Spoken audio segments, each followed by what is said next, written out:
Cette vidéo est sponsorisée par NordVPN, le VPN de la passion. NordVPN vous permet de surfer sur le web en toute sécurité en protégeant vos données.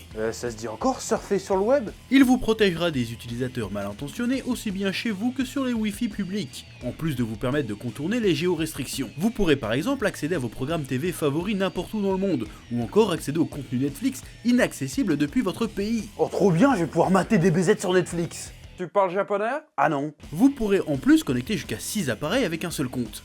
Et c'est compatible avec la plupart des systèmes d'exploitation. Protégez donc aussi bien votre PC que votre mobile. Qui plus outre, qui plus est, grâce à la technologie Norlynx, la connexion est encore plus rapide. Ah ouais, rapide comment? Encore plus rapide que cette gifle. Ouh.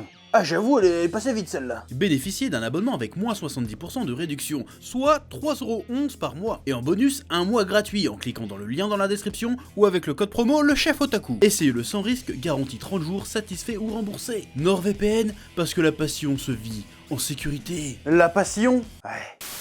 Salutations tête de nage, je suis le chef et bienvenue dans Dragon Ballologie, l'émission entièrement consacrée à Dragon Ball et à son univers. Ouais. Et aujourd'hui c'est le coup d'envoi d'un nouveau délire, le best-of de personnages.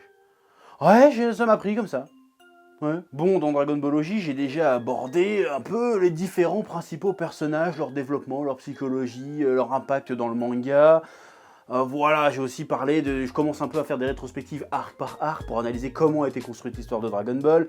Et de temps en temps, pour la rigolade, je te propose une petite vidéo rigolote, petite rétrospective des films DBZ. Donc d'un côté, on avait le côté artistique, le côté rigolo, je me suis dit, on va trouver un entre-deux, le côté nostalgique.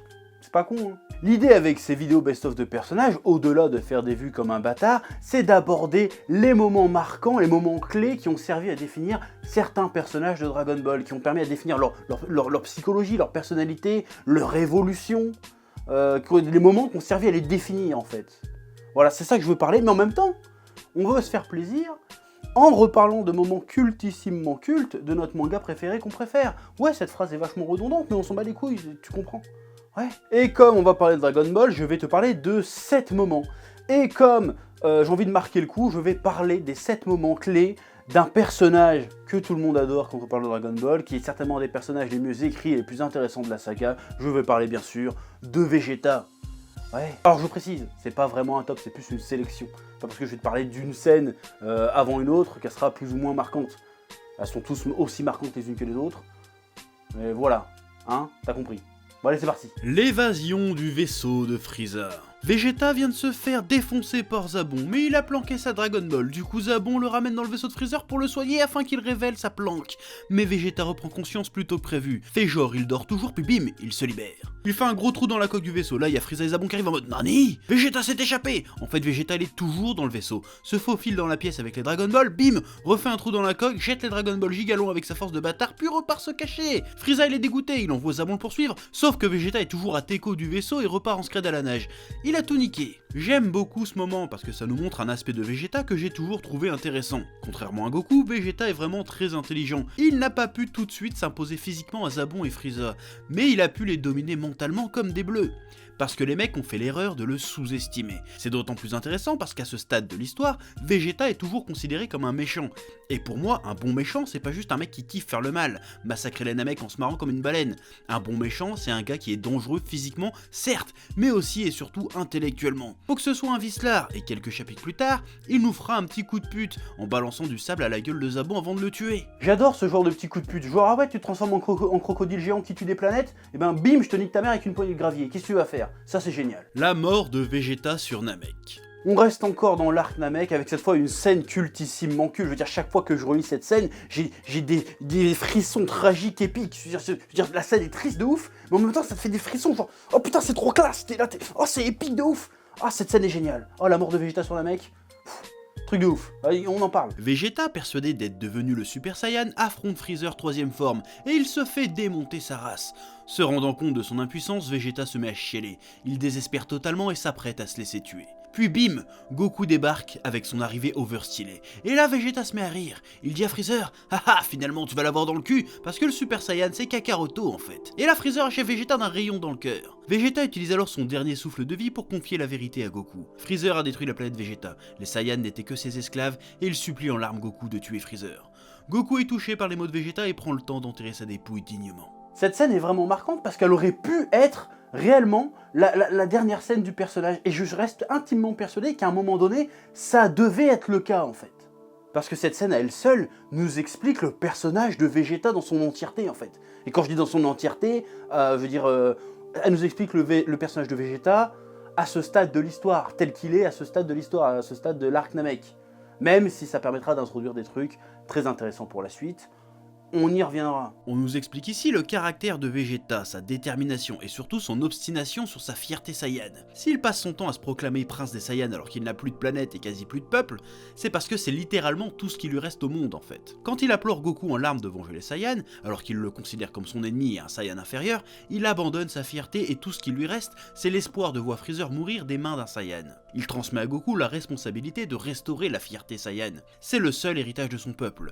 C'est triste de ouf. Autre aspect qui le démarque de Goku, dans ce passage, il fait un truc que Goku n'a jamais fait et ne fera sans doute jamais. Vegeta a perdu espoir et c'est très important dans le développement du personnage dans la suite. Vegeta Super Saiyan. Contexte. Goku vient de se faire marave par C19 à cause des premiers symptômes de sa maladie cardiaque. Tout le monde est persuadé que cette fois c'est mort, le futur de Trunks va se réaliser. Puis boum, Vegeta fait son apparition pour sauver Goku en mode « C'est moi qui vaincrai Kakaroto ». Et là, ce bâtard fait une dinguerie, il se transforme en Super Saiyan. Là, tout le monde est sur le cul. Krillin nous sort, mais faut pas avoir le cœur pur pour être un Super Saiyan. Et Vegeta répond, j'ai le cœur pur et je suis très droit.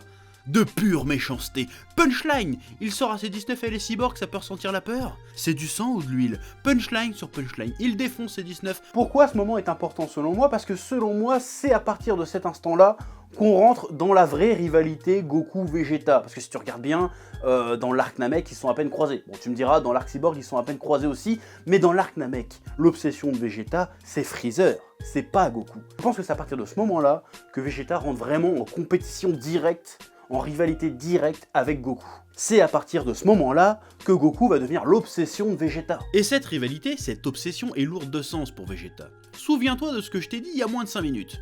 Vegeta, en mourant sur Namek, a abandonné sa fierté. Plus précisément, il l'a confiée à Goku, qui est effectivement devenu le Super Saiyan et a effectivement vaincu Freezer. Bon, techniquement c'est Trunks qui l'a tué, mais bon. D'ailleurs, il a vu Trunks, un second Super Saiyan. Il voit deux Saiyans inférieurs lui devenir supérieurs, et il ne lui reste même plus sa précieuse fierté. Il veut la récupérer, il est tellement en colère contre lui-même qu'il parvient à devenir Super Saiyan. Maintenant, il reste à se prouver à lui-même qu'il est toujours digne de sa fierté Saiyan en dépassant Goku. La relation Goku-Vegeta commence maintenant. Point barre. Bon, en vrai, si je voudrais être précis, je dirais que ça serait plutôt au moment où il a vu Trunks et Goku se transformer en Super Saiyan. Mais bon, voilà, c'est le truc au pinacle à ce moment-là. T'as compris, là, t'avais l'étincelle, et là, c'est bon, c'est acté, là. Ils sont rivaux. La mort de Trunks. Contexte. Goku vient de se sacrifier pour emporter Cell avec lui. Gohan est abattu par la mort de son père, mais tout le monde est soulagé car le cauchemar semble être terminé. Quand soudain, badaboum, une giga explosion survient. Nos amis ressentent alors la terrible aura de Cell qui, en émergeant de l'épaisse fumée, tire un rayon d'énergie qui transperce le poitrail de Trunks qui perd la vie sur le coup. Tout le monde est sur le choc, personne n'a le temps de réagir. Et que ce soit au retour de Cell et donc au sacrifice inutile de Goku, ou à la mort violente et soudaine du jeune Trunks. Un seul réagit, Vegeta, fou de chagrin qui fonce avec les énergies combinées de la colère et du désespoir sur Cell. Pourquoi cette scène est importante? Sans déconner, est-ce que j'ai vraiment besoin de te l'expliquer? C'est la première scène dans laquelle Vegeta montre de l'affection pour quelqu'un. Vegeta, le mec qui tue Nappa, son compagnon de toujours, probablement son mentor en une fraction de seconde en se marrant comme une baleine. Le gars qui bute des enfants Namek pour rigoler. Le gars qui est prêt à buter Goku et Gohan même si ce sont les derniers représentants de son espèce. Ce mec qui quelques tomes plus tôt était prêt à laisser Bulma et bébé Trunks se faire exploser par les cyborgs. Ce mec-là devient fou de chagrin quand son fils se fait abattre sous ses yeux. Évolution de personnage de ouf. Ça en dit beaucoup sur l'évolution de Vegeta et ça en dit aussi beaucoup sur la relation Trunks et Vegeta. Trunks est persuadé que son père le méprise, ne le considère pas, ne l'aime pas, et Vegeta fait tout pour que Trunks pense ça. Que tout le monde pense ça. Mais en fait, si, il aime son gosse, et c'est d'autant plus fort qu'on a clairement l'impression que Vegeta en a pris conscience précisément au moment où Cell lui a enlevé son fils. Regarde l'expression de Vegeta, regarde la mise en scène, regarde ce cri. Pas besoin de flashback, pas besoin de grands discours introspectifs, on est sur de l'émotion pure, et tu comprends tout ce qui se passe dans la tête de Vegeta. C'est pour ça que Toriyama est un génie, bordel de cul. Puis après, quand il se fait recte et que Gohan se retrouve seul face à Cell, que fait Vegeta ? Il perd espoir en disant que c'est de sa faute si c'est foutu, puis il s'excuse. Encore une fois, il met sa fierté de côté, mais pas parce que c'est tout ce qui lui reste, mais parce qu'elle n'a plus d'importance. Ce qui était important en réalité, c'était son fils. Sur la Namek, on avait vu un Vegeta vulnérable, mais là on voit un Vegeta humain. Et ça, c'est beau. Ouais. Vegeta face à Broly. Bon, je sais, ce n'est pas canon. D'ailleurs, c'est un film qui n'a pas grand-chose de cohérent et de logique avec l'univers DB tout court. Mais j'aime beaucoup ce film parce que, malgré sa non-canonicité et toutes les incohérences qu'il a, c'est un film qui a le mérite de proposer beaucoup de choses intéressantes, notamment vis-à-vis de Vegeta. Ouais. Broly déchaîne sa puissance colossale et toute sa folie. Toute la Z-Team l'affronte tant bien que mal, sauf Vegeta qui est littéralement tétanisé par la peur. Il sait que Broly est le Super Saiyan légendaire, qu'il est invincible, qu'on ne peut rien y faire. Cette scène m'a traumatisé quand j'étais gamin, et encore aujourd'hui je trouve l'idée géniale. Déjà, Vegeta qui flippe sa race, c'est un super moyen de nous montrer à quel point Broly est effrayant. On parle de Vegeta, le gars qui se surestime H24. Je suis le prince des Saiyans, je suis le meilleur, je vais tous vous niquer. Même face à des mecs plus forts que lui, il fait le show. Mais là non, il dit c'est mort, j'y vais pas. Il tremble à la limite de se pisser dessus. Broly doit vraiment être putain d'effrayant pour faire ça à ce type. Et bordel, encore aujourd'hui, je trouve le Broly du premier film ultra flippant. Ouais. Et de deux, oui, il n'y avait pas de 1, mais j'en ai rien à foutre, je trouve que ce film aborde un aspect de la personnalité de Vegeta qui n'est pas exploité dans le manga, qui n'est pas abordé dans le manga. En tout cas, si c'est abordé, ce n'est pas fait comme ça, ce n'est pas fait sous cet angle-là. Et tu vas voir, quand je vais te le dire, ça va te sembler évident, mais moi j'étais pareil au début, j'ai jamais fait gaffe. Et en écrivant cette vidéo, je me suis rendu compte de ça en fait. Tu vas voir, tu vas voir. Vegeta est croyant. Alors peut-être pas au sens religieux du terme, mais il croit au mythe Saiyan et il a une foi très forte en ces mythes. Comme on a pu le voir sur Namek. Il croit dur comme fer en la légende du Super Saiyan.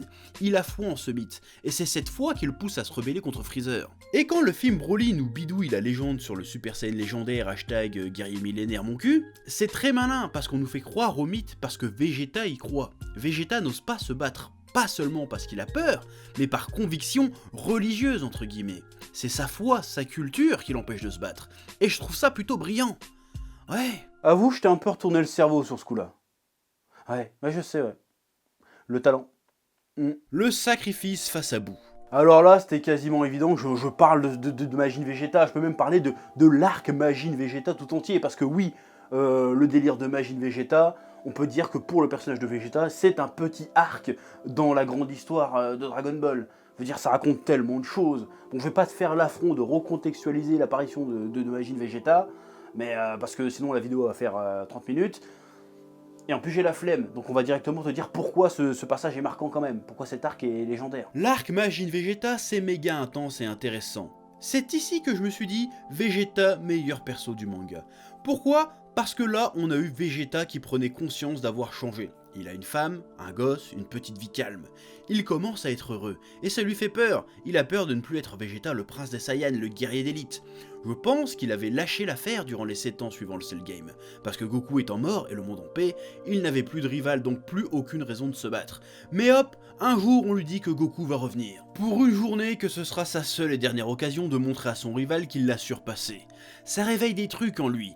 Puis il y a cette histoire avec Babidi, il en a rien à foutre, il veut juste se battre contre Goku, et il y a ces monstres de seconde zone qui viennent gâcher la fête, lui faire perdre son temps. Alors il est frustré, il s'énerve, et Babidi en profite pour réveiller le vice en lui. Vegeta, il kiffe, il fait un retour aux sources, il redevient le prince des Saiyans sanguinaires qu'il était.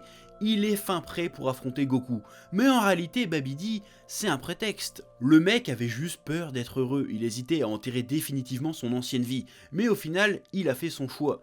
Quand il assomme Goku et part affronter Boo, il fait le choix de ne plus se battre pour lui-même, mais pour les autres. Il fait le choix de la rédemption, il n'est plus le prince des Saiyans sanguinaires, il est Vegeta, le mari, le père, l'ami, le protecteur de la Terre. Les adieux à son fils, à chaque fois ça fout des frissons, putain.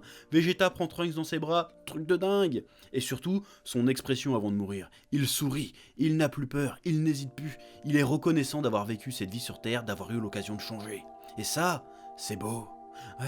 En vrai, le personnage de Vegeta aurait pu s'arrêter là. Tout ou presque avait été dit. Ouais. La déclaration à Goku. Là encore, c'était l'évidence, hein. Et je vais pas te faire l'affront de te recontextualiser le bordel. Tout comme moi, tu connais cette scène par cœur. Cette scène est folle. Déjà dans la forme, c'est l'une des très rares fois où on a un monologue introspectif dans Dragon Ball. Et en plus, ce qu'il y a d'intéressant dans ce monologue, au-delà que Vegeta admette son admiration et son respect pour Goku, c'est que ce monologue définit aussi bien Vegeta que Goku. Comme si Goku était la somme de ses ennemis, de ses adversaires. Goku se définit par les adversaires ou les épreuves qu'il a surmontées, et Vegeta comprend qu'en réalité le plus grand adversaire de Goku, c'est Goku lui-même. Et en comprenant ça de Goku, Vegeta comprend que son plus grand adversaire à lui aussi, ce n'est pas Goku, c'est lui-même. Du coup, leur rivalité n'a plus lieu d'être, ils sont maintenant amis. Vegeta se débarrasse encore une fois, et cette fois a priori définitivement, de son ego, de son orgueil démesuré. Il n'est plus Vegeta le prince des Saiyans sanguinaires. Il est Vegeta, protecteur de la Terre, mari et père, ami de Goku. Vegeta est le meilleur témoin, la meilleure preuve des bienfaits de Goku au cours de Dragon Ball. On pourrait aussi prendre l'exemple de Piccolo, mais pour moi c'est plus du fait de Gohan, du coup. Vegeta est sans aucun doute le personnage le mieux écrit du manga. La prochaine fois que quelqu'un ose prétendre devant vous que Dragon Ball ne raconte rien, racontez-lui donc l'histoire de Vegeta. Si ça ne le convainc pas, c'est que c'est un gros con. Ouais. Et surtout n'oubliez pas, Dragon Ball, c'est la vie. Ouais. Eh oh, tu vas pas te barrer comme ça, hein? Tu vas laisser un pouce bleu? Un petit pouce bleu, hein? Puis tu regardes aussi les autres vidéos? Parce que voilà, tu t'abonnes? Ouais?